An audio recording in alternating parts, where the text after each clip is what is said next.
Amy Lynn Bradley, born May 12, 1974, is an American woman who went missing during a Caribbean cruise on the Royal Caribbean International cruise ship Rhapsody of the Seas in late March 1998 while en route to Curaçao. Her whereabouts remain unknown. She was a 23-year-old Longwood University graduate at the time of her disappearance. On March 24, 1998, the ship's door lock system recorded Bradley returning to her family cabin at 3:40 a.m. after staying up late dancing. Her father Ron awoke around 5:30 a.m. to see her sleeping on a deck chair. However, she was missing at 6 o'clock a.m. When authorities were alerted, the Netherlands Antilles Coast Guard conducted a 4-day search in the surrounding waters and along the cruise lines, to no avail. Authorities began to speculate that she may have fallen overboard and drowned. There have been possible sightings of Bradley in Curaçao. In August 1998, tourists saw a woman resembling Bradley on beach. Further, in 1999, a member of the US Navy claimed a woman in a brothel said she was Bradley and asked him for help. In the years following her disappearance, some new evidence would arise, leading to theories including Bradley being sold into a human trafficking industry or potential remains. The case has been presented on Dr. Phil and America's Most Wanted. In July 2025, the 3-part documentary series Amy Bradley is Missing was released on Netflix. Now let's do a little background on Amy.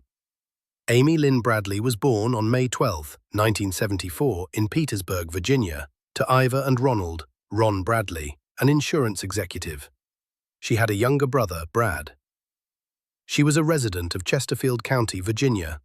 She attended Longwood University, graduating with a degree in sports psychology. She attended with a scholarship in basketball and was known for her strong swimming abilities, as well as having previously worked as a lifeguard.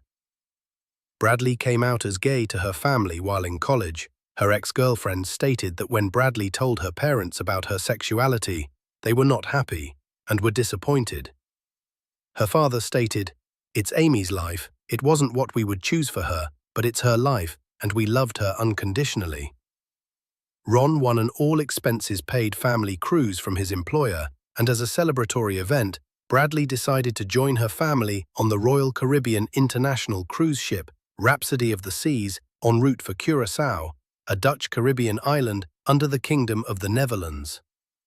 Bradley was afraid of heights and was initially apprehensive about the cruise due to the size of the ship and being out on the ocean, but was excited for the trip as Brad had returned home from college and would be joining the family on the cruise. Bradley had a full-time job at Ruth's Chris Steakhouse, but was planning to start a new job at a computer consulting firm on her return from the family cruise. On March 21, 1998, Bradley and her family boarded the cruise ship towards Curaçao. On March 23, Bradley and her brother, Brad, decided to stay up late dancing and drinking alcohol with the ship's band, Blue Orchid, at a disco party on the 9th floor deck of the ship. One of the band's members, Alistair "Yellow" Douglas, was drinking with Bradley that night and claimed that he left the party at around 1 a.m. At the time, videographer Chris Fenwick captured a moment when Bradley and Douglas were dancing. After a couple of hours, Brad decided to rest for the remainder of the night at the family cabin. The ship's computerized door lock system recorded that Brad returned to the cabin at 3:35 a.m., where Bradley followed 5 minutes later. Brad reported that he and his sister sat on the suite's balcony and talked before he went to sleep, while Bradley stayed awake for a while longer before she fell asleep shortly after. Between 5:15 a.m. and 5:30 a.m. on March 24th, Ron awoke and got up to check on his children, where he saw Bradley still sleeping on the lounge chair of their cabin's balcony. Ron told local newspapers, "I could see Amy's legs from her hips down. I dozed back off to sleep. The balcony door was closed because if it hadn't been closed, I would have gotten up and closed it." However, other reports indicated that the balcony door was open at the time. When he got up at 6 a.m., however, she was missing, along with her cigarettes and lighter. He later said, "I left to try and go up and find her. When I couldn't find her, I didn't really know what to think. because it was very much unlike Amy to leave and not tell us where she was going. After Ron searched the common areas of the cruise ship, he woke up the rest of the family and told them Amy was missing at 6:30 a.m. On the morning of the disappearance, 3 witnesses claimed to have seen Bradley on the upper deck with Alistair Douglas between 5:30 a.m. and 5:45 a.m. in possession of a camera. They also testified to seeing Douglas hand Bradley a drink containing dark liquid. They claimed Bradley and Douglas arrived in the elevator at the same time and that Douglas was then seen leaving the upper deck alone shortly after 6 a.m. Bradley's family immediately reported her disappearance to the onboard crew and pleaded with the crew members to keep the 2,000 passengers from disembarking the cruise and to make an announcement to assist in finding Bradley. However, the team at the purser's office informed them that it was too early to make a ship-wide announcement. The crew agreed to issue an announcement at 7:50 a.m. after a majority of the passengers had left the ship, announcing, "Will Amy Bradley please come to the purser's desk?" Between 12:15 p.m. and 1 p.m., the cruise staff searched through the ship but could not find Bradley. The delay that the crew put on the search and investigation of the disappearance has been said to have led to lowering the chance of finding Bradley by ignoring the family's pleas and allowing the passengers to disembark. Brad recalled that Douglas came up to him shortly after Bradley disappeared and said, "Hey man, I'm sorry to hear about your sister." No announcement had been made by that time, and Brad said the timing of the conversation was suspicious. The FBI interviewed Douglas soon after, and he submitted to a polygraph test, which he passed. Ron said that Douglas came out of the interview smiling, with his thumbs up to his band members, like, "Everything's cool. I knew what was going on. I knew he had been with Amy." Douglas denied knowing anything about Bradley's disappearance. The Dutch Caribbean Coast Guard conducted a 4-day search that ended on March 27th, and Royal Caribbean Cruise Lines chartered a boat to continue looking for her. The Coast Guard used 3 helicopters and a radar plane to assist in the search. Initially, the authorities suspected that Bradley had either fallen overboard or died by suicide. However, investigators said that there is no evidence that Amy, a trained lifeguard, fell overboard, was pushed, or committed suicide. 1 month after Bradley's disappearance, her family traveled to Curaçao and were approached by a cab driver who claimed to have seen Bradley while the ship was docking on March 24th. He said Bradley was running through the parking lot in search of a phone. He stated he remembered her green eyes, which were clearly described in the reward poster. The witness also claimed to have seen Bradley in other locations on the island. The witness, however, failed to mention Bradley was without shoes. The cab driver's claims were never confirmed by authorities.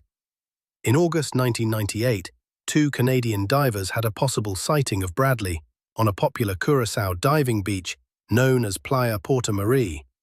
Witness David Carmichael claimed that a woman matching Bradley's description was in the presence of 2 aggressive men, one reportedly fitting Douglas's description. The witness yelled out to a friend, asking if he had a piece of his dive gear. The woman believed to be Bradley, upon hearing the man speak English, reportedly spun around and came back towards him. The witness then claimed that the man resembling Douglas came into his field of vision and motioned the woman away to the beach's bar. Carmichael claims the woman would occasionally look at him and then look down, appearing to try to subtly communicate with him. The witnesses accurately described Bradley's tattoos, as well as a watch she had been given by her boyfriend. Carmichael recognized Bradley after seeing her photo on America's Most Wanted and stated, "I am haunted by that encounter with Amy. I know it was her." He later phoned Bradley's father and flew to Virginia to meet the Bradley family. The FBI investigated the reported sighting, but were unable to corroborate the claims. U.S. Navy Petty Officer William Hefner claimed to have talked to a woman who said she was Bradley at a Curaçao brothel in January 1999. He claimed he was sitting in the bar area and saw 2 women sitting at a table, one of Hispanic descent and the other of Caucasian descent. He then claims the Caucasian woman approached him and told him that her name was Amy Bradley, and she begged him for help, explaining that she was held against her will and was not allowed to leave. He claimed the woman told him that she had been on a cruise and was partying with her brother and had disembarked the ship to score drugs and was now stuck here with these guys. Hefner contacted Bradley's family in May 2002 after he had retired and had seen her picture in a magazine. He did not report the incident earlier as he feared for his career in the Navy, having been in a brothel. Hefner said that he has no doubt the woman he saw in the brothel was Amy Bradley. The FBI investigated the claims and found that the brothel had since burned down. There was no evidence to support the witness's claim. In the fall of 1999, Bradley's parents received an email from a self-proclaimed Navy SEAL, Frank Jones. Frank told the family that he was a former U.S. Army special officer with a team of experienced soldiers who might be able to rescue Bradley. Jones had claimed that his team had seen Bradley being held by heavily armed Colombian personnel in a housing complex surrounded by barbed wire. The team also gave an accurate description of Bradley's tattoos and sang the lullaby that Bradley's mother used to sing for Bradley. Over the next few months, Frank would feed news to the family and provided reports on sightings of their daughter. When Jones told them they were going to attempt a rescue, he added that more funds were needed. The Bradleys sent Jones a total of $210,000 to fund the setup for the search and had expected a call from Jones and his team for the results of the rescue mission that never came. Jones had made the story up and had tried to scam the Bradleys of money. In February 2002, federal prosecutors in Richmond charged him with defrauding the Bradleys of $24,444 and the National Missing Children's Organization of $186,416. Jones pleaded guilty in April of mail fraud and was sentenced to 5 years in prison. In April 2003, a potential sighting of Bradley occurred in San Francisco, California. Witnesses reported observing a woman who matched Bradley's description in the company of 2 men, allegedly watching a street musician. The witnesses asserted they immediately recognized the woman as Bradley. Upon realizing they had been identified, the 2 men reportedly seized her and fled the scene. The woman allegedly cast a pleading look to the witnesses as she was being taken away. Federal Bureau of Investigation (FBI) sketches were released of the men who were believed to be with Bradley at the time. There was a potential sighting of Bradley in March 2005 when a witness named Judy Mora claimed to have seen Bradley in a department store restroom in Bridgetown, Barbados. She claimed a woman entered the restroom accompanied by 4 men who were discussing what sounded like an illegal deal. At one point, Mara claimed the woman asked the men if they could stop and see the children. It is unknown what children were being referenced. Mara claims at that point the men left the restroom and she exited the stall and spoke to the woman. She said she believed the woman said she was from West Virginia and softly said her name was Amy. Mara called authorities and they created composite sketches of men and the woman based on her account. Bradley's parents appeared on the November 17, 2005 episode of Dr. Phil. An image of a young woman closely resembling Bradley that was emailed to her parents was shown on the program, and it suggests that she might have been sold into sexual slavery. 2 photographs were discovered online by a member of an organization that attempts to track victims on sites that feature sex workers. The woman in the photo has been said to appear distraught and despondent, and was a sex worker known as Jazz. The authenticity of the photographs could not be determined by the FBI. Special Agent Erin Sheridan stated, "We did follow that lead. The difficult part is back then information such as that, or pictures such as that, you cannot tell when they're altered."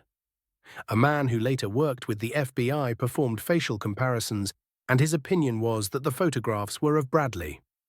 Another incident involved the finding of a jawbone that washed ashore in Aruba in 2010. Initially, it was thought to be the jawbone of another missing persons case, Natalie Holloway. However, once the jawbone was cleared of Holloway, authorities ceased any further testing, despite the fact that there were 9 other Caribbean vacationers that were said to be missing. No DNA testing was done on the material. They say that the bone is human and was likely from a Caucasian origin. Bradley was declared legally dead on March 24, 2010, 12 years after the disappearance with no witnesses and no body found. There are several theories in regard to the disappearance of Bradley, including one that she was kidnapped and sold into the illegal human trafficking industry in the Caribbean. This theory is supported by various sources of evidence, including a key witness from the US Navy, claiming that he heard a worker at a brothel in the Caribbean claiming to be Bradley, and a 2005 photo that was emailed to Bradley's family. Another piece of evidence would include the inconsistencies of the witnesses on the night of the disappearance. In an interview with People magazine, Bradley's mother stated, "I remember watching people watch her admiringly." She later goes on to say that Amy would have been a trophy. This theory also includes suspicions of the staff band members on the cruise on the night of the disappearance. One of these suspicions being the inconsistent story that the band member Douglas presented to the authorities as opposed to what CCTV has captured that night. Many people suspected that a waiter was also involved with the disappearance. Throughout the night, Bradley's family was approached by the same waiter, asking to pass on a note to Bradley for him involving an invitation for her to go drinking with him once they reached shore. In addition, the professional photographer had printed out all photos taken throughout the cruise to sell at a stall, but the family could not find any of Bradley's photos. This made the family believe that the photos had been removed by somebody. Another theory authorities considered was that Bradley was murdered on the ship and thrown overboard. However, the only evidence supporting this is the discovery of a jawbone which washed ashore on a beach in Aruba. The final theory includes Bradley falling overboard or committing suicide as initially suggested by the authorities. In November 1998, FBI Special Agent James Weber stated, "We've pursued every angle, from whether there was foul play, a suicide, or an accident, and we have basically not gotten anywhere." The FBI is currently offering a reward of up to $25,000 for any information that could potentially lead to the recovery of Bradley, or leads to an arrest or conviction of the person or persons responsible for Bradley's disappearance. The family is awarding $250,000 for information leading to her safe return, and the family also has a reward of $50,000 for information leading to her current location.